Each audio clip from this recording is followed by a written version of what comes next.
بسم الله الرحمن الرحيم.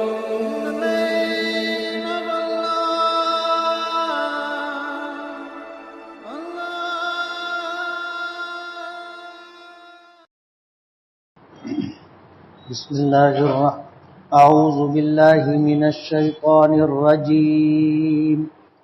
بسم الله الرحمن الرحيم.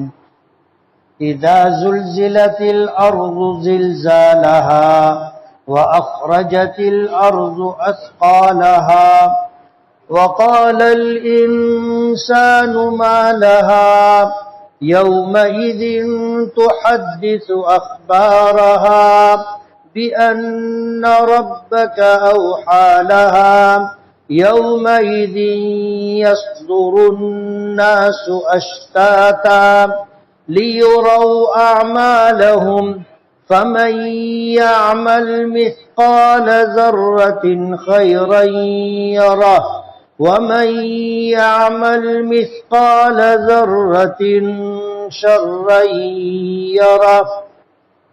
صدق اللہ العظیم. سبحانک لا علم لنا الا ما علمتنا انک انت العلیم الحکیم.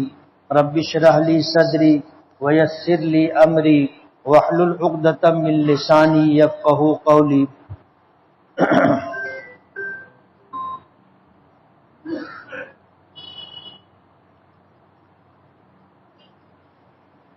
پناہ مانگتا ہوں میں اللہ تعالیٰ کی شیطان مردود سے. شروع کرتا ہوں میں اللہ کے نام سے جو بڑا مہربان بڑی رحمتوں والا ہے.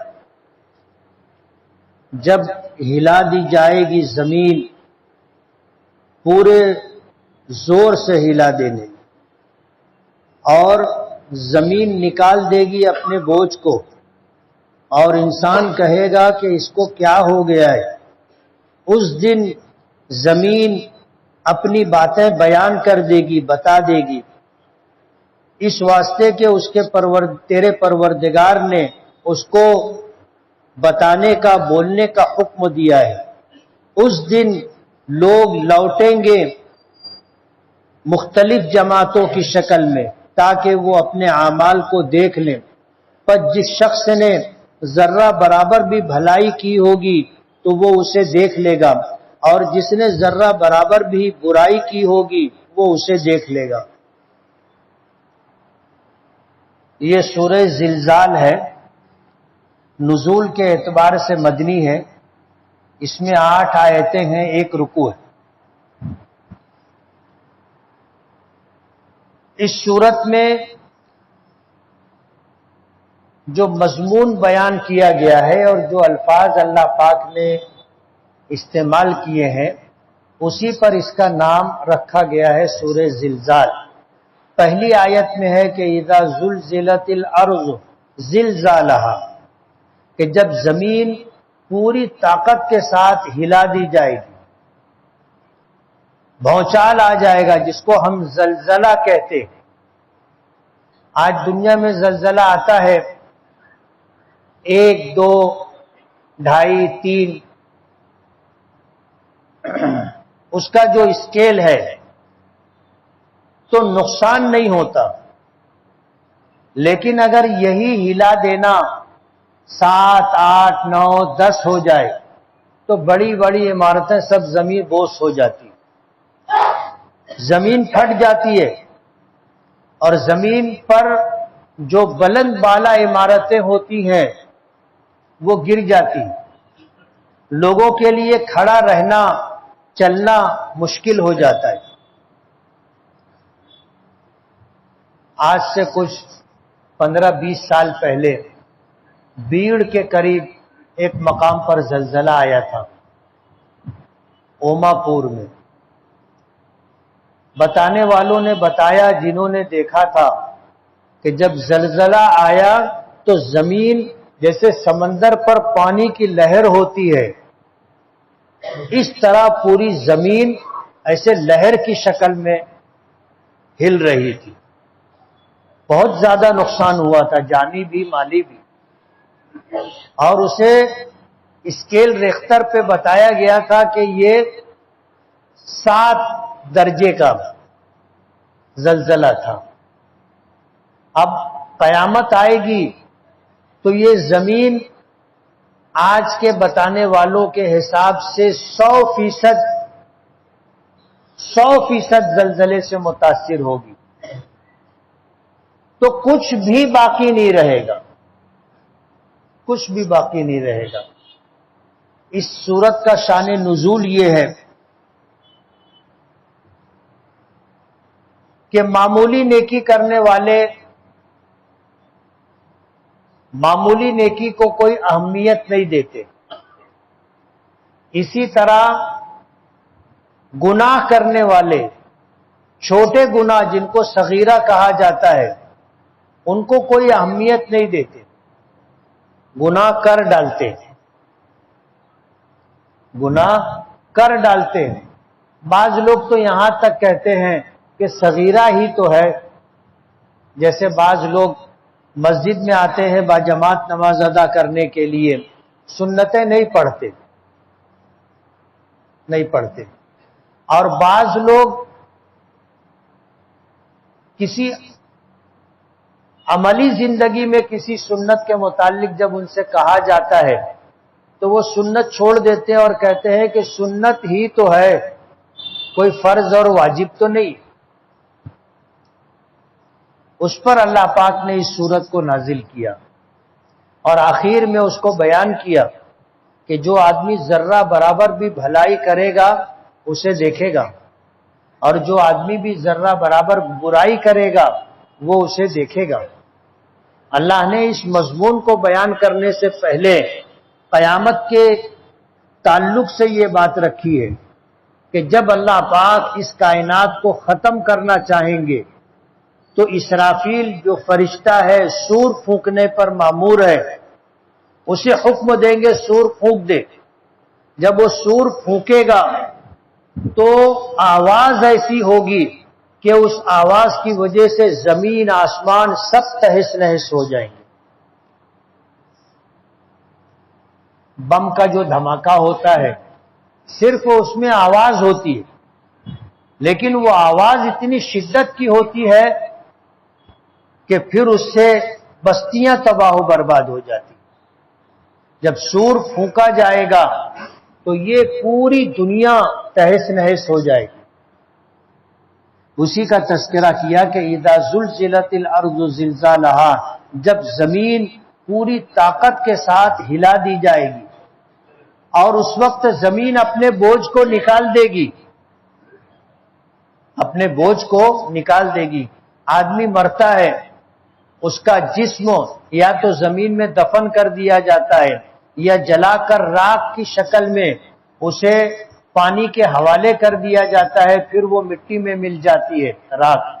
اسی طرح اور لوگوں کا حال بھی ہے کہ جب ان کی موت ہو جاتی ہے تو الگ الگ طریقوں سے اس کا انتم سنسکار کیا جاتا ہے. آخری اس کا جو عمل ہوتا ہے وہ کیا جاتا ہے. مسلمان دفن کرتے ہیں، ہندوؤں میں بھی جو بڑے پنڈت اور سادھو ہوتے ہیں ان کو دفن کیا جاتا ہے، جو بچے ہوتے ہیں ان کو دفن کیا جاتا ہے. عیسائی لوگ بھی دفن کرتے، یہودی لوگ بھی دفن کرتے، ہندو لوگ جلاتے ہیں، پارسی لوگ جلاتے نہیں، اس کی لاش کو ایک مقام پر رکھ دیتے ہیں تو پرندے اس کو کھا جاتے ہیں، یا کھانے والے پرندے نہ ہو تو وہ جسم پھولتا ہے، پھٹتا ہے، سڑتا ہے اور پھر زمین میں مل جاتا ہے. تو زمین میں جتنے انسان دفن ہوں گے یا جتنے انسانوں کی راکھ زمین میں رہے گی، زمین وہ سب باہر نکال دے گی. وَأَخْرَجَتِ الْأَرْضُ أَثْقَالَهَا، زمین اپنے بوجھ کو باہر پھینک دے گی، نکال دے گی. مفسرین نے لکھا ہے کہ زمین سارے بوجھ نکال دے گی، جتنی میت دفن کی گئی اس کو نکال دے گی اور زمین میں جو کچھ ہوگا سب نکال دے گی. زمین اپنے آپ کو خالی کر دے گی.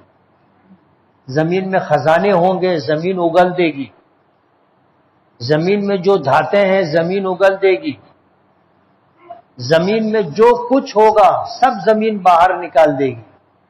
اور جب یہ صورتحال ہوگی اور انسان دیکھے گا تو کہے گا اسے کیا ہو گیا ہے، اسے کیا ہو گیا ہے؟ سب مر جائیں گے لیکن ایک ساتھ نہیں مریں گے۔ تو جو آخر کے لوگ ہوں گے دیکھنے والے، وہ بولیں گے کہ یار اس کو کیا ہو گیا ہے زمین کو؟ ایک تو زلزلہ آیا اور اس کے بعد زمین سارے بوجھ کو باہر نکال دی۔ اذا حرف شرط ہے، یعنی جب زمین ہلا دی جائے گی اور زمین اپنے بوجھ کو نکال دے گی اور انسان کہے گا کہ اسے کیا ہو گیا ہے، تو یومئذ تحدث اخبارہا، جب انسان کہے گا اس کو کیا ہو گیا ہے تو زمین ہماری طرح بولنے لگ جائے گی۔ مفسرین نے لکھا ہے کہ اس زمین کی پشت پر جتنے لوگوں نے جو عمل کیا ہے اچھا یا برا، زمین اللہ کو بتائے گی کہ اس شخص نے میری پشت پر نماز پڑھی، اس نے جہاد کیا ہے، اس نے حج کیا ہے، اس نے روزے رکھے ہیں، زمین بتائے گی۔ اور اسی طرح جتنے گناہ کیے گئے ہوں گے زمین وہ سارے گناہ بھی بتائے گی۔ حدیث پاک میں آتا ہے کہ کل قیامت کے دن 4 طرح کے گواہ ہوں گے۔ ایک تو انسان گواہی دے گا، اگر میں نے آپ کو کوئی نیکی یا گناہ کرتے ہوئے دیکھا ہے تو کل قیامت کے دن میں گواہی دوں گا۔ دوسرا، انسان کے اعضا گواہی دیں گے، زبان کو بند کر دیا جائے گا، آنکھ بولنے لگے گی کہ اس نے کس پرائی عورت کے اوپر گناہ کی نظر ڈالی تھی، کان بولنے لگے گا کہ اس نے کون کون سے گناہ والی آوازیں سنی ہے، ہاتھ بولنے لگے گا کہ اس نے میرے ذریعے سے کتنے بھلے کام کتنے برے کام کیے، پیر بولنے لگ جائے گا کہ یہ مجھے استعمال کر کے کہاں کہاں گیا، بھلے کاموں کے لیے چلا یا گناہوں کے لیے چلا۔ انسان اعضا کو کہے گا کہ تم کو کیا ہو گیا کہ تم میرے خلاف گواہی دے رہے ہو۔ اسی طرح زمین، جس طرح اللہ گواہی دلوائے گا انسانوں سے انسانی اعضا سے، فرشتوں سے، اسی طرح زمین سے بھی اللہ گواہی دلوائے گا۔ زمین بتائے گی کہ اس نے میری پشت پر رہتے ہوئے کیا کیا کیا۔ یومئذ تحدث اخبارہا، اس دن زمین اپنی ساری باتیں بیان کرے گی۔ بِأَنَّ رَبَّكَ أَوْحَىٰ لَهَا، زمین ایسا کیوں کرے گی؟ اس لیے کہ اسے اس کے پروردگار نے اس بات کا حکم دیا ہے، اسے اس کے پروردگار نے اس بات کا حکم دیا ہے۔ جیسے ہماری زبان ہے، اللہ نے اس کو قوت گویائی عطا کی، آج ہم بول رہے ہیں۔ کل قیامت کے دن آنکھ، ناک، کان، جسم کے ایک ایک اعضا کو، شرمگاہ کو اللہ قوت گویائی دے گی۔ اور جس طرح آج ہم زبان سے بول رہے ہیں، ہمارے اعضا بولیں گے۔ زمین بولے گی اس لیے کہ تیرے پروردگار نے اس کو اس بات کا حکم دیا ہے کہ تیری پشت پر جس نے جو کیا ہے تو بتا، تو زمین بتائے گی۔ یومئذ یصدر الناس اشتاتا، اس دن لوگ جب قبروں سے زمین انہیں باہر پھینک دے گی تو وہ زندہ ہو کر کے زمین سے باہر آئیں گے۔ زمین کے سپرد کیا گیا تھا مرنے کے بعد، لیکن زمین جب باہر نکالے گی تو ہر مخلوق زندہ رہے گی۔ جب مخلوق زندہ ہوگی تو یہ متفرق جماعتوں کی شکل میں یہ سب اپنے پروردگار کی طرف لوٹیں گے، میدان محشر میں جمع ہوں گے۔ حساب و کتاب کا دن ہوگا اور اللہ حساب لے گا، تو زمینیں اللہ حساب لے گا تو تمام مخلوق میدان محشر کی طرف چل پڑے گی، مختلف جماعتوں میں۔ ایمان والے الگ ہوں گے، کافر الگ ہوں گے، مشرک الگ ہوں گے، یا ایسا ہو سکتا ہے کہ جماعتوں کی شکل میں ہوں گے کہ زنا کرنے والے الگ ہوں گے، جوا کھیلنے والے ایک ساتھ ہوں گے، لوٹ مار کرنے والے ایک ساتھ ہوں گے۔ اس طرح لوگ اللہ کی بارگاہ میں پہنچیں گے، اور لیروا اعمالہم، اللہ پاک ان کو جب اکٹھا ایک میدان میں، میدان محشر میں جمع کرے گا، تو زمین ان کے بارے میں جو کچھ باتیں بتا چکی ہوگی وہ جا کر اپنی آنکھوں سے دیکھیں گے، کہ نماز بھی ان کو دکھے گی، روزہ بھی دکھے گا، زکوٰۃ بھی دکھے گی، حج بھی دکھے گا، تہجد بھی دکھے گی، صدقہ و خیرات بھی دکھے گا، ہر بھلائی دکھے گی۔ اسی طرح ہر گناہ جو اس کے ہوں گے وہ بھی اس کو دکھیں گے کہ میں نے یہ کیا تھا سامنے، لیروا اعمالہم، تاکہ ان کو ان کے اعمال دکھا دیے جائیں۔ اب اللہ پاک اس سورت کا شان نزول بیان کرتے ہیں کہ فَمَن يَعْمَلْ مِثْقَالَ ذَرَّةٍ خَيْرًا يَرَهُ، جس شخص نے ذرہ برابر بھی بھلائی کی ہوگی وہ دیکھے گا۔ ذرہ کس کو کہتے؟ بعض مفسرین نے لکھا ہے کہ چونٹی سے بھی چھوٹا جو ٹکڑا ہوتا ہے، جو چیز ہوتی ہے اسے ذرہ کہتے۔ بعض لوگ کہتے ہیں کہ جب اندھیرے گھر میں کہیں سے دھوپ آ رہی ہو اندر، تو اس دھوپ میں آپ دیکھو گے کہ کچھ چیزیں اڑتی ہوئی دکھتی، چھوٹی چھوٹی چیزیں، وہ ذرہ ہے۔ کسی نے اگر اتنا چھوٹا سا بھی عمل کیا ہوگا، چاہے نیکی کا چاہے گناہ کا، وہ اسے دیکھے گا۔ فَمَن يَعْمَلْ مِثْقَالَ ذَرَّةٍ خَيْرًا يَرَهُ، پر جس نے ذرہ برابر بھلائی کی ہوگی وہ اسے دیکھے گا، اور جس شخص نے ذرہ برابر برائی کی ہوگی وہ اسے دیکھے گا۔ یعنی ہماری زندگی کے سارے اعمال کل قیامت کے دن ہمارے نام اعمال میں ہوں گے اور ہم کو دکھیں گے، اور ہم انکار نہیں کر سکیں گے، اس لیے کہ وہ موجود ہوگا۔ اس لیے اس دنیا میں آنے کا جو مقصد ہے، اللہ کو راضی کر کے ایمان کے ساتھ دنیا سے جانا، اچھے اعمال کے ساتھ دنیا سے جانا۔ جو شخص اس مقصد کو پورا کر لے وہ کامیاب۔ قرآن کریم میں ہے کل نفس ذائقۃ الموت، ہر نفس اور جان موت کا مزہ چکھے گا۔ وَإِنَّمَا تُوَفَّوْنَ أُجُورَكُمْ يَوْمَ الْقِيَامَةِ، قیامت کے دن تم نے جتنی بھلائی کی ہوگی اللہ تمہیں اس کا بدلہ دے گا۔ فَمَنْ زُحْزِحَ عَنِ النَّارِ، جس شخص کو اللہ پاک نے جہنم سے ہٹا دیا، دور کر دیا، وَأُدْخِلَ الْجَنَّةَ، اور اللہ نے اسے جنت میں داخل کر دیا، فقط فاز، وہ کامیاب ہو گیا، وہ کامیاب ہو گیا۔ اور یہ کامیابی کن کو ملے گی؟ جن کے پاس ایمان ہوگا، جن کے پاس نیک اعمال ہوں گے، اور جنہوں نے گناہ کے بعد اللہ سے سچی پکی توبہ کر لی ہوگی، زندگی کے آخری زمانے میں انہوں نے اللہ سے توبہ کر لیا ہوگا، تو جب وہ توبہ کر لے گا تو سارے گناہ اللہ معاف کر دے گا۔ شرط یہ ہے کہ سچی توبہ کریں۔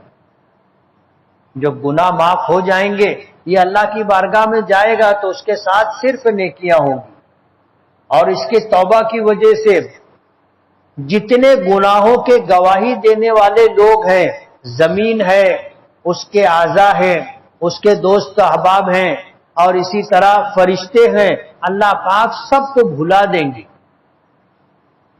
انہیں یاد نہیں رہے گا، وہ ہمارے خلاف گواہی نہیں دیں گے۔ نیکیاں رہیں گی، نیکیوں کے تعلق سے گواہی دلوائی جائے گی، اور اسی پر جو ہے انسانوں کی نجات ہوگی، پر جس شخص نے بھی ذرہ برابر نیکی کی ہوگی یا گناہ کیے ہوں گے وہ کل قیامت کے دن اپنی آنکھوں سے اپنی بھلائی اور برائی دیکھیں گے۔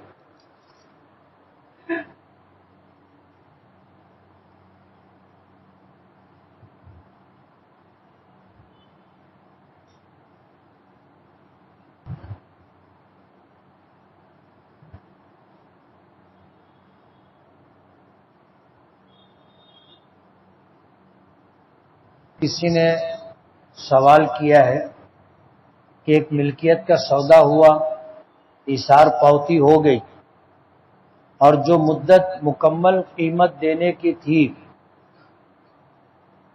باقی رقم دے کر کے اس ملکیت کی خریدی کرنا تھی، لیکن رقم کا انتظام نہ ہونے کی صورت میں وہ سودا کینسل ہو گیا۔ جب سودا کینسل ہو گیا تو جو رقم بیعانے کے طور پر ایثار کے طور پر دی گئی تھی وہ رقم واپس مل گئی، لیکن دلال لوگ کہتے ہیں کہ ہم کو ہماری دلالی چاہیے، ہم نے سودا کروا دیا، ہمارا کام ختم ہو گیا۔ جبکہ بات یہ ہے، مسئلہ یہ ہے کہ دلال کا کام سودا کروانے کے بعد، تابع دلانے کے بعد، خریدی کروا دینے پر مکمل ہوتا ہے۔ اب اگر یہ سودا کینسل ہو گیا تو ظاہر بات ہے دلال نے اپنا کام پورا نہیں کیا، اور پورا نہ کرنے میں جو مجبوری تھی وہ خریدار کی طرف سے تھی کہ اس نے جو ہے پیسے کا انتظام نہیں کیا۔ تو پوچھنے والے نے یہ پوچھا ہے کہ اس کے لیے دلالی لینا جائز ہے یا جائز نہیں۔ برابر ہے یہ بات کہ دلال کا کام یہ ہے کہ سودا کروا، زمین بتانا، ملکیت بتانا، سودا کروانا، قبضہ دلانا، خریدی کروانا، یہ سب کچھ ہے۔ اس سے وہ پورا کام نہیں کر سکا، اور پورا اس لیے نہیں ہو سکا کہ آپ پیسے کا انتظام نہیں کر سکے۔ اس لیے اس معاملے میں بات دونوں طرف سے ہے کہ ایک نے اپنا کام پورا نہیں کیا اور ایک نے اپنی ذمہ داری پوری نہیں کی۔ اس لیے کوئی راستہ مصالحت سے نکال لینا چاہیے اور دلالی پوری نہ صحیح کچھ نہ کچھ دینا چاہیے۔ میں نے نیت کی تھی کہ میرے بیٹے کا حفظ مکمل ہو جائے تو میں 2 روزہ رکھوں گی، پھر میں نے سوچا کہ جس دن میرا بیٹا ایک بیٹھک میں پورا قرآن پاک سنائے گا اس دن میں روزے سے رہوں گی، تو میں 2 روزہ رکھوں یا 3 روزہ رکھوں۔ آپ 2 روزہ بھی رکھ سکتے ہو، اس لیے کہ بات ایک ہی ہے، بات ایک ہی ہے کہ حفظ قرآن پاک مکمل ہو گیا تو 2 روزہ۔ اب ظاہر بات ہے کہ قرآن پاک مکمل ہو گیا، اب آپ نے یہ کہا کہ جس دن میرا بیٹا پورا قرآن پاک ایک بیٹھک میں سنائے گا اس دن میں روزے سے رہوں گی، روزہ ایک اور روزہ رکھوں گی ایسا نہیں، اس دن میں روزے سے رہوں گی، تو ظاہر بات ہے کہ 2 روزے میں سے ایک روزہ اس دن رکھ لے۔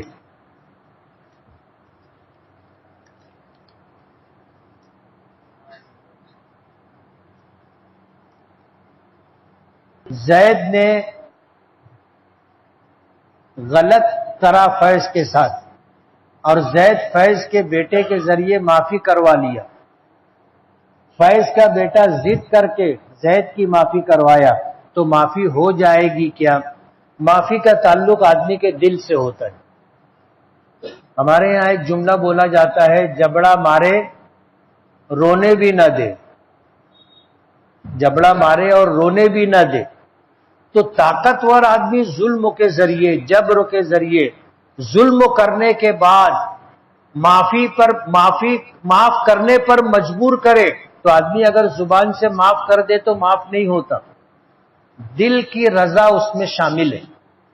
اس لیے اگر فیض نے معاف نہیں کیا دل سے تو معاف نہیں ہوگا۔ میں سونے جاتا ہوں تو وسوسے بہت آتے ہیں، 3 گھنٹہ بستر پر پڑا رہتا ہوں، نیند نہیں آتی، کیا کروں؟ دن میں مت سو،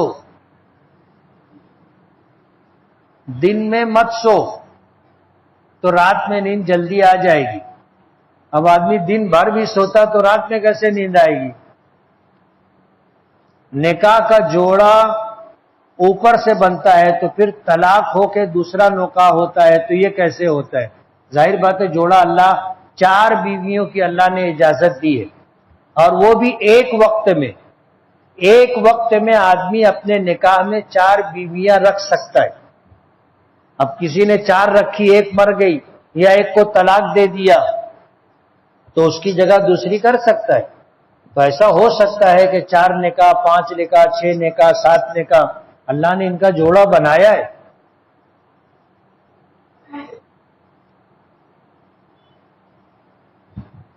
آج کے ٹائم میں ایسی ٹیکنالوجی آئی ہے کہ لوگ کے کال پر لوگ اپنی آواز کی جگہ دوسرے کی آواز ڈال کر دھوکے سے کاروبار کر رہے ہیں۔ اس سے کیسے بچا جائے؟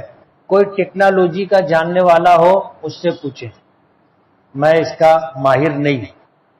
ایک شوہر نے اپنی بیوی کی میت کو قبر میں اتارا اور بوسہ لے لیا تو کیا پھر سے غسل دینا پڑے گا؟ کیا نہیں، پھر سے غسل نہیں دینا پڑے گا۔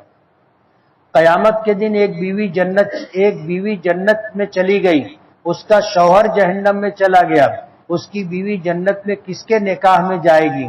اور شوہر جہنم سے نکل کر جنت میں جائے گا تو اس کے نکاح میں کون سی بیوی رہے گی؟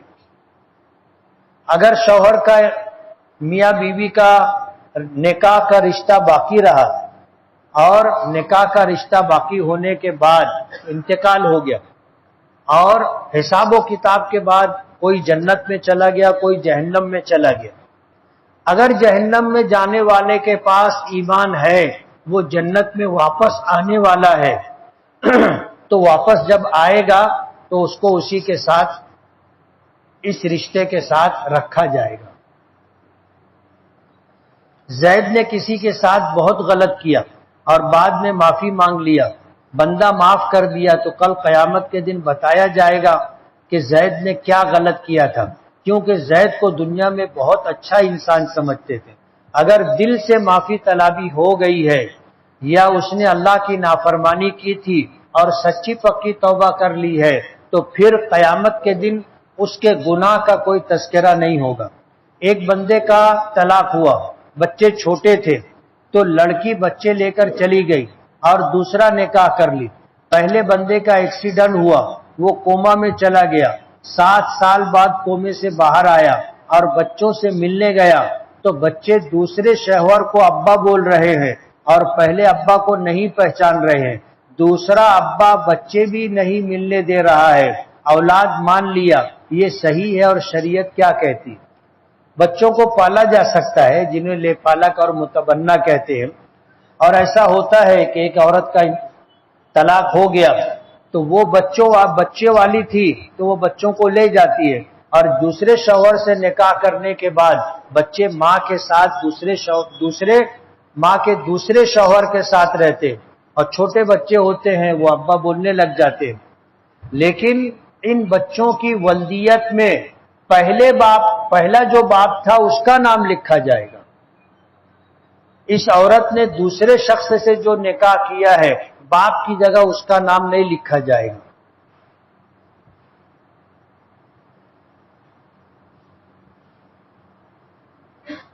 گیم کے متعلق کسی نے پوچھا ہے، یہ کون سا گیم ہے؟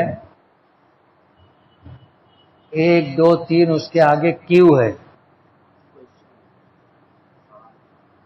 اچھا، گیم کھیلنا اور مووی دیکھنا کیسا ہے؟ جن چیزوں کو ہم اپنی آنکھوں سے دیکھیں اور دیکھنا جائز ہو اس کو ہم ٹی وی اور موبائل پر بھی دیکھ سکتے ہیں، اور حقیقی آنکھوں سے جن کو نہیں دیکھ سکتے ان کو ٹی وی اور موبائل پہ بھی نہیں دیکھ سکتے، جیسے لوگ پرائی عورتوں کے فوٹو دیکھتے ہیں اور بھی بہت کچھ دیکھتے ہیں، تو اگر ان کا دیکھنا جائز ہے تو جائز ہے، ناجائز ہے تو ناجائز ہے۔ امتحان شروع کرنے سے پہلے کون سی دعا پڑھے؟ اللہ تعالیٰ کے ناموں میں ایک نام ہے مغنی، تو یا مغنی 41 مرتبہ پڑھنا مجرب ہے، کسی دوست یا رشتہ دار سے کس حالت میں بات بند کر سکتے ہیں؟ اگر وہ اللہ کی نافرمانی اور گناہ کرتا ہے تو بند کر سکتے ہیں، ورنہ نہیں۔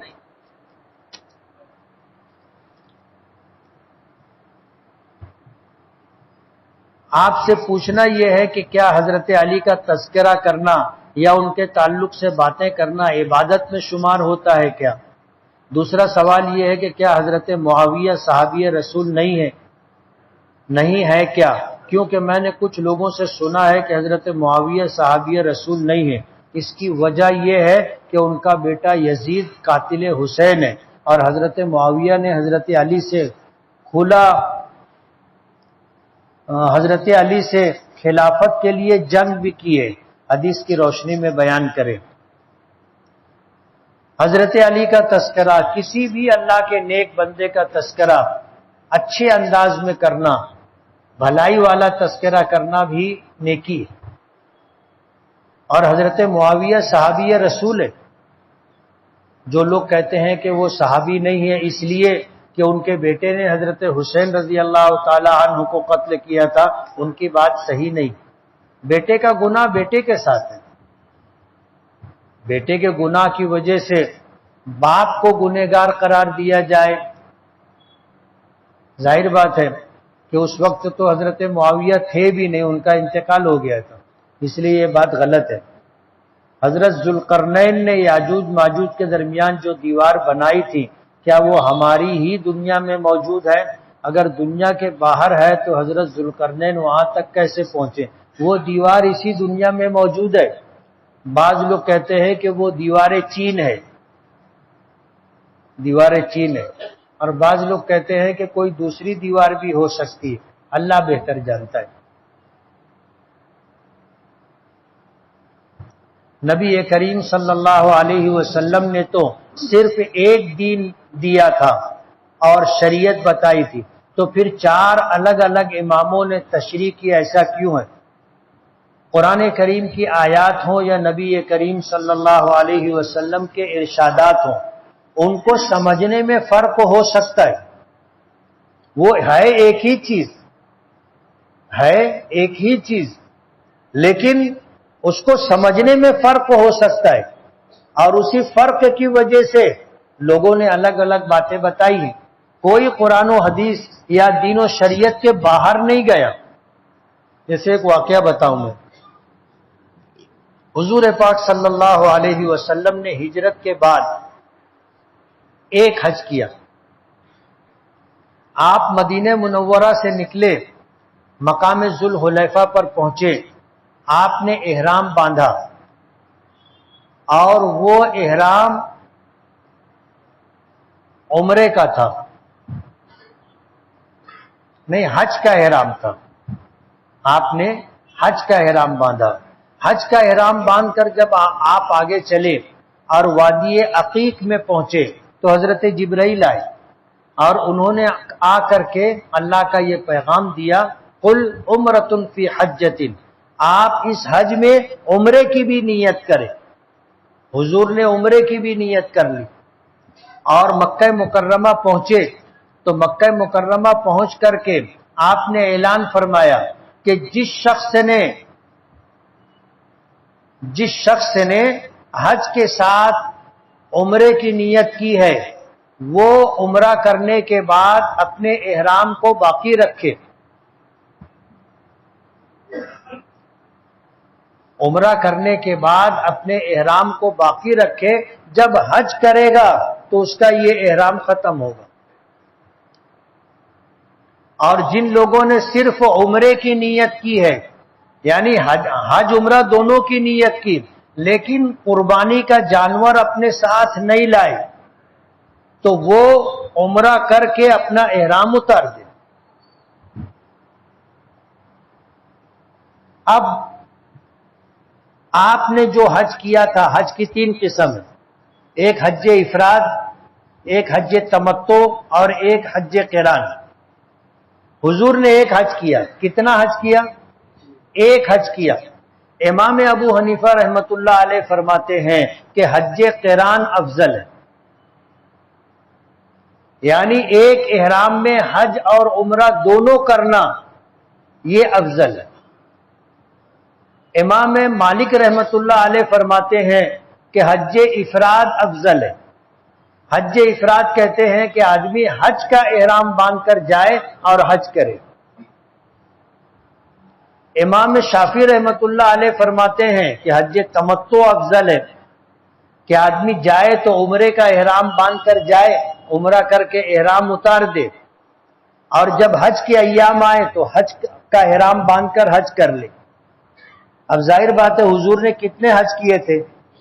ایک حج کیا تھا، لیکن امام اعظم ابو حنیفہ رحمت اللہ علیہ سے پوچھا گیا کہ آپ نے حج قران کو کیوں افضل کہا؟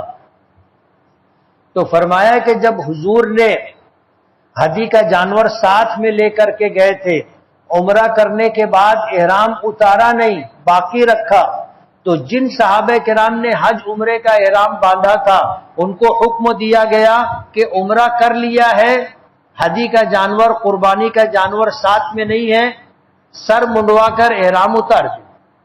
تو صحابہ کرام تردد میں پڑ گئے کہ کریں کہ نہیں کریں۔ تو حضور نے فرمایا تھا کہ اگر مجھے معلوم ہوتا کہ ایسا حکم آنے والا ہے تو میں ہدی کا جانور ساتھ میں لے کر کے نہیں آتا، میں بھی سر منڈوا کر کے احرام اتار دیتا۔ اب یہ ہے واقعہ حضور کے حج کا۔ امام اعظم ابو حنیفہ رحمت اللہ علیہ فرماتے ہیں کہ عملی طور پر حضور نے کیسا حج کیا؟ ایک احرام میں عمرہ بھی کیا، احرام اتارا نہیں، حج بھی کیا، تو حضور کا عمل جو ہے وہ افضل ہے۔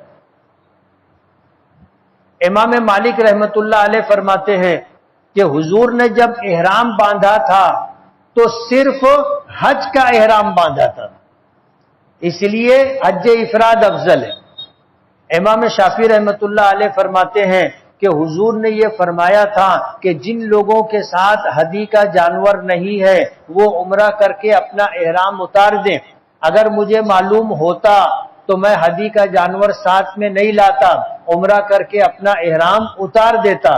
تو حضور کی چاہت اور منشا یہ تھی کہ عمرہ کرنے کے بعد احرام اتر جائے، اس لیے حج تمتع افضل ہے۔ تو یہ جو اختلاف ہے کوئی شریعت سے باہر نہیں گیا، کوئی امام دین کے باہر نہیں گیا، حضور کا عمل، حضور کا ارشاد دونوں کو سن کر کے اس کو جو سمجھ میں آیا، جو اچھا لگا، اس نے اس کو افضل بتایا۔ ہلاک و برباد کر دینے والے گناہ کون سے ہیں؟ گناہ کبیرہ ہیں بہت سارے۔ حضور کے آخری صحابی کا نام کیا ہے؟ پتہ نہیں۔ شیعہ سے دوستی کرنا کیسا ہے؟ کر سکتے ہیں، شیعہ سے دوستی کر سکتے ہیں، مگر دلی تعلق اور جس کو دلی دوستی کہتے ہیں وہ اہل ایمان یعنی سچے پکے مسلمان سے کرنا چاہیے۔ موسیقی کے لیے اسلام میں کیا حکم ہے؟ یہ ناجائز ہے۔ صلاۃ خوف کسے کہتے ہیں؟ جنگ کی حالت میں جو نماز پڑھی جاتی ہے اور ایک امام کے پیچھے آدھی نماز پڑھی جاتی ہے، اس کو صلاۃ خوف کہتے ہیں۔ برتھ ڈے، جنم دن منانا اسلام میں ناجائز ہے، اور اس میں شریک ہونا اور کھانا کھانا بھی ناجائز ہے، مگر کوئی شخص اگر نا اہلی میں کھانا کھا لے تو اس کے لیے کیا حکم ہے؟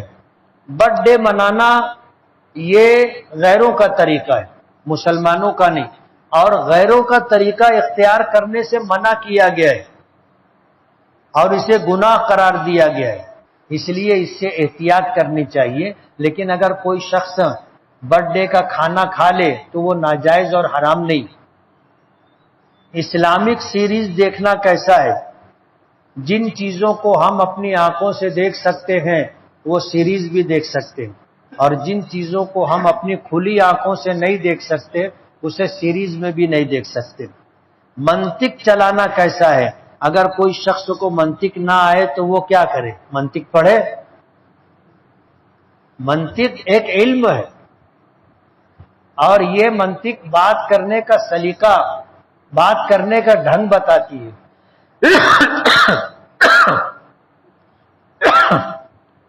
تو جو لوگ منطق پڑھتے ہیں وہ قرینے سے بات کر لیتے، جو لوگ نہیں سمجھتے نہیں پڑھتے وہ بولتے اور پھنستے۔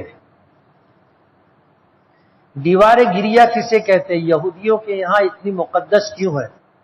دیوار گریا بیت المقدس کی جو چہار دیواری ہے جس کو فصیل کہتے ہیں اس کا ایک حصہ ہے، کافی لمبا ہے، میں دیکھ کے آیا ہوں۔ ان کی شریعت کے حساب سے وہ بہت مقدس جگہ ہے، جیسے ہمارے لیے بیت اللہ کی چوکھٹ دروازے سے لے کر حجر اسود کے درمیان جو دیوار ہے اسے ہم ملتزم کہتے ہیں، وہ ہمارے لیے بہت افضل ہے۔ اسی طرح ان کے یہاں دیوار گریا بھی ہے۔ تابوت سکینہ کا ذکر قرآن پاک میں آیا ہے۔ تابوت سکینہ کی حقیقت کیا ہے؟ کیا یہ آج بھی مسجد اقصی میں موجود ہے؟ تابوت سکینہ وہ تابوت تھا جو حضرت آدم علیہ السلام کے ساتھ جنت سے اتارا گیا تھا۔ اس میں کیا کیا تھا وہ اللہ بہتر جانتا ہے۔ روایتیں الگ الگ کئی ملتی ہیں، سب میں الگ الگ چیزیں بتائی گئی۔ تابوت سکینہ بنی اسرائیل کے پاس تھا، اور جب تک تھا اس وقت تک وہ غالب رہے، کسی سے ہارے نہیں۔ لیکن بخت نصر نامی ایک بادشاہ تھا، اس نے ان پر حملہ کیا اور تابوت سکینہ ان سے چھین لیا۔ یہودیوں کے نزدیک یہ تابوت بہت مقدس ہے، اور ان کا یہ کہنا ہے کہ اس تابوت کے قریب اگر دعا کی جائے تو دعا قبول ہوتی تھی۔ اب جب بخت نصر یہ تابوت لے کر کے چلا گیا، اس کے بعد سے آج تک یہ تابوت ڈھونڈ رہے ہیں، ان کو تابوت مل نہیں رہا ہے۔ اب وہ تابوت ہے یا نہیں ہے مجھے اس کی تحقیق نہیں۔ یوٹیوب، فیس بک، انسٹاگرام پر جو ویڈیو ڈالتے ہیں تو جو کمپنی سے پیسے ملتے ہیں کیا وہ جائز ہیں؟ جائز ہے۔ شرط یہ ہے کہ آپ نے جو ویڈیو ڈالا ہو، جو آڈیو ڈالا ہو وہ جائز ہے، تو اس پر جو پیسے ملیں گے وہ بھی جائز ہوں گے۔ گیلے کپڑے میں نماز ہو جاتی ہے کیا؟ کپڑا گیلا ہو یا سوکھا ہو، پاک ہونا چاہیے۔ اگر کپڑا پاک ہے تو نماز ہو جائے گی۔ نماز کے دوران ہم نے کوئی لکھی ہوئی چیز پڑھی تو کیا نماز باقی رہے گی؟ نہیں، نماز فاسد ہو جائے گی۔ اگر ہم نے نماز پڑھ رہے ہیں اور سامنے اگر اس طرح کی کوئی تختی لگی ہو اور اس پر قرآن کی کوئی آیت یا کوئی جملہ لکھا ہو اور ہم نے اس کو زبان سے پڑھ لیا، دل ہی دل میں اگر پڑھا ہے تو نماز فاسد نہیں ہوگی۔ لیکن اگر ہم نے زبان سے پڑھ لیا، جیسے قرآن کریم دیکھ کر کے ہم نے پڑھ لیا، تو امام اعظم ابو حنیفہ رحمۃ اللہ علیہ کے یہاں نماز فاسد ہو جائے گی، دیگر ائمہ کے یہاں فاسد نہیں ہوتی۔ سدرۃ المنتہا سے کیا مراد؟ سدرۃ المنتہا یہ وہ مقام ہے کہ جب اللہ کے رسول صلی اللہ علیہ وسلم معراج میں تشریف لے گئے تھے تو حضرت جبرائیل آپ کے ساتھ ساتھ تھے۔ جہاں جا کر کے حضرت جبرائیل رک گئے تھے وہاں ایک بیری کا درخت تھا، جس کے متعلق حدیث میں کافی تفصیل آتی ہے کہ اس کے پھل مٹکوں کی طرح ہیں۔ بیری تو بہت چھوٹی چھوٹی ہوتی نا، اب تھوڑا بڑی بڑی بھی آنے لگ گئی ہے، سیب کی طرح، لیکن وہاں جو بیری ہے اس درخت پر وہ مٹکوں کی طرح ہے۔ وہ فرشتوں کے جانے کی آخری حد ہے۔ سدرہ کہتے ہیں بیری کے درختوں کو، منتہا کہتے ہیں آخری کو۔ سدرۃ المنتہا بیری کا وہ درخت جو آخری حد ہے فرشتوں کے جانے کی، تو وہاں تک جبرائیل ساتھ میں گئے، اور پھر جب رک گئے تو حضور نے فرمایا کہ ساتھ میں چلو، تو حضرت جبرائیل نے کہا کہ اللہ کے رسول یہ ہماری آخری حد ہے، اگر میں یہاں سے ایک قدم بھی آگے بڑھوں گا تو تجلی الہی سے میرے پر جل جائیں گے، میں اب آگے نہیں جا سکتا۔ اس مقام کو سدرۃ المنتہا کہتے ہیں۔ آب حیات کسے کہتے ہیں؟ کیا حضرت خضر نے اسے پیا ہے اور کیا وہ آج بھی زندہ ہے؟ آب حیات وہ پانی جو حضرت موسیٰ علیہ الصلوۃ والسلام اور حضرت یوشع علیہ الصلوۃ والسلام حضرت خضر سے ملاقات کے لیے ساتھ میں چلے، جس کا تذکرہ سورہ کہف میں ہے، تو ایک تلی ہوئی مچھلی لے کر کے چلے تھے۔ چلتے چلتے چلتے ایک پتھر کی چٹان کے سائے میں دھوپ میں بچنے کے لیے لیٹے، آنکھ لگ گئی تو وہاں پر پانی تھا۔ وہ پانی کسی طرح ہلکورے لیتا ہوا جو توشا دان تھا جس میں تلی ہوئی مچھلی تھی، مچھلی کے اوپر پڑ گیا تو مچھلی زندہ ہو گئی، اور زندہ ہو کر کے وہ پانی میں بھاگ گئی، اچھل کود کر کے چلی گئی۔ حضرت یوشع نے دیکھا اور بڑی حیرت ہوئی کہ یہ کیا ہو گیا۔ اب حضرت موسیٰ علیہ السلام سو رہے تھے، اٹھے تو حضرت یوشع بتانا بھول گئے کہ ایسا ایسا واقعہ پیش آیا۔ آگے چلے تو حضرت موسیٰ کہنے لگے کہ بھائی اب تو ہم تھک گئے، لاؤ کھانا کھا لیتے ہیں۔ جب کھانا مانگا تو حضرت یوشع کو یاد آیا کہ بھئی مچھلی تو چلی گئی زندہ ہو کر کے، تو انہوں نے حضرت موسیٰ علیہ السلام سے کہا کہ اللہ کے نبی، مچھلی تو اس طرح چلی گئی، توشا دان خالی ہے۔ تو حضرت موسیٰ کہنے لگے ہم اسی جگہ کی تلاش میں نکلے تھے، واپس چلو۔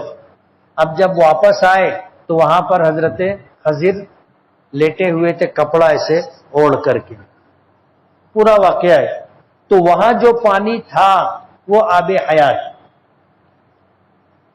وہ آب حیات ہے، لیکن اس کے بعد سے کسی کو آج تک ملا نہیں۔ کہانیوں میں اس کا تذکرہ ملتا ہے لیکن حقیقت میں کسی اور کو آب حیات ملا نہیں۔ نفل روزہ مرحومین کے ایصال ثواب کے لیے رکھ سکتے ہیں۔ مسبوق کسے کہتے ہیں؟ مسبوق آدمی اپنی نماز کیسے ادا کرے؟ مسبوق اسے کہتے ہیں کہ جب وہ آیا مسجد میں تو جماعت شروع ہو چکی تھی، کھڑی ہو چکی تھی، اس کی ایک رکعت چھوٹ گئی یا دو چھوٹ گئی یا تین چھوٹ گئی یا چاروں چھوٹ گئی، اس کو آخری قاعدہ ملا تو یہ آدمی مسبوق کہلاتا ہے۔ اور یہ اپنی نماز اس طرح پوری کرے گا کہ جہاں سے اس کو نماز ملی ہے وہاں سے اس نے پڑھ لی، اب امام نے سلام پھیرا، اب یہ جب اٹھے گا تو امام کے ساتھ جو رکعتیں پڑھا ہے وہ اس کی وہی رکعتیں، جیسے اس نے تیسری رکعت چوتھی رکعت امام کے ساتھ پڑھی تو یہ مقتدی کی بھی تیسری اور چوتھی رکعت ہے، اور اس کی پہلی اور دوسری رکعت چھوٹی ہے۔ تو وہ جب اٹھے گا سلام پھیرنے کے بعد تو اللہ اکبر کہہ کر کے اٹھے گا، ثنا پڑھے گا، اعوذ باللہ بسم اللہ پڑھے گا، سورہ فاتحہ پڑھے گا، کوئی سورت پڑھے گا، ایک رکعت ہو گئی۔ پھر جب اٹھے گا تو دوسری رکعت جیسی ہوتی ہے اسی طرح پڑھے گا۔ ہمارے یہاں اکثر لوگ بات بات میں قسم کھا لیتے ہیں، مثلا میری ماں کی قسم، میں نے ایسا نہیں کیا وغیرہ، اس طرح کی قسمیں کھانا کیسا ہے؟ جائز نہیں ہے، اللہ کے علاوہ کسی اور کی قسم نہیں کھائی جائے گی۔ زید حافظ قرآن ہے، اسے وقت نہ ملنے کی وجہ سے وہ قرآن کریم کا دور اپنی اسکول اور کالج میں کرتا ہے۔ کالج میں قرآن کریم پڑھنے سے کیا بے ادبی ہوتی ہے؟ کوئی بے ادبی نہیں، پڑھ سکتے ہیں۔ حدیث سے یہ بات معلوم ہوتی ہے کہ جو اولاد اپنے ماں باپ کی نافرمانی کرتی ہے اللہ اس نافرمانی کی سزا دنیا ہی میں دے دیتا ہے، مگر وہ اولاد اگر ماں باپ کے جانے کے بعد سچی پکی توبہ کر لے تو کیا اللہ معاف کر دیتا ہے؟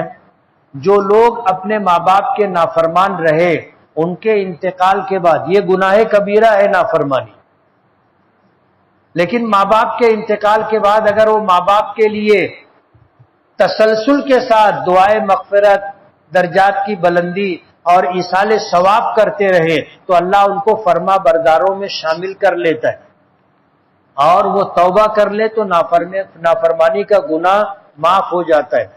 خواب میں اگر کسی اللہ والے کی زیارت ہو تو اچھا خواب ہے، اللہ کے نیک بندوں کو دیکھنا، چاہے انبیاء کرام ہو، صحابہ کرام ہو، تابعین ہیں، تبع تابعین ہیں، اولیاء کرام ہیں یا علماء کرام ہیں، ان کو دیکھنا اچھا ہے۔ نبی کریم صلی اللہ علیہ وسلم کی کوئی بہترین سنت بتائیے جو آپ صلی اللہ علیہ وسلم چلتے پھرتے کیا کرتے تھے۔ ہر عمل کی الگ الگ سنت ہے، کوئی ایسی سنت جو ہر عمل میں پائی جائے نہیں، ہر ایک کے لیے الگ الگ سنت ہے۔ کچھ وجوہات کی بنا پر میرے استاد نے مجھے میرے ایک ساتھی سے بات کرنے سے منع کیا ہے۔ حدیث بھی ہے کہ 3 دن سے زیادہ بات بند رکھنے والا گنہگار ہوگا۔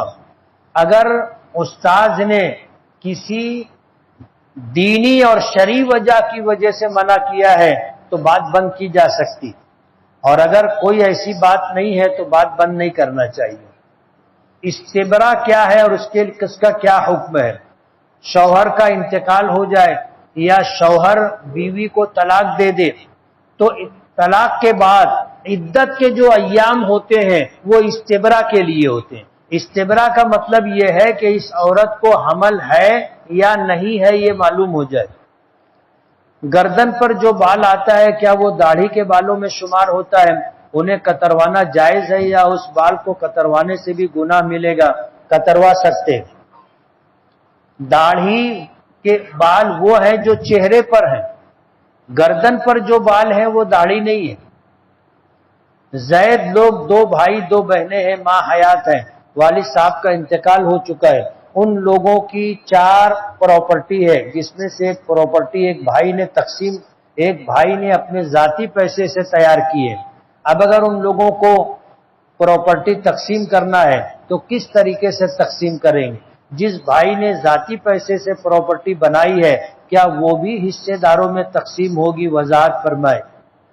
باپ کی پراپرٹی جو ہے وہ باپ کی بنائی ہوئی ہے، باپ کی جو ملکیت تھی وہ پراپرٹی ہے۔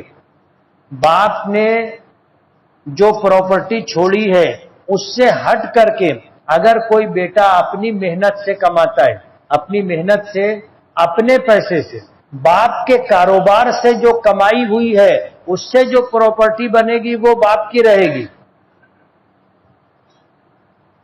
باپ نے جو پراپرٹی چھوڑی ہے اس پراپرٹی کی آمدنی سے جو پراپرٹی بنے گی وہ باپ کی ملکیت کہلائے گی، سارے وارثوں پر بٹے گی۔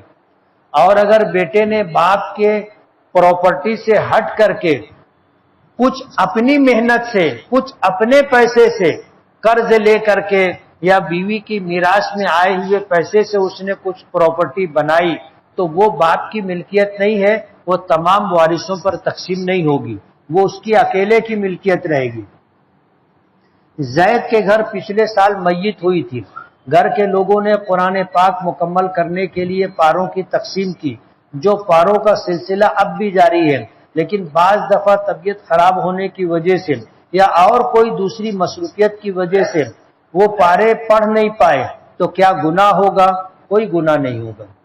اور اس طرح کا پڑھنا بھی قرآن شریف مکمل کرنا صحیح ہے؟ صحیح ہے۔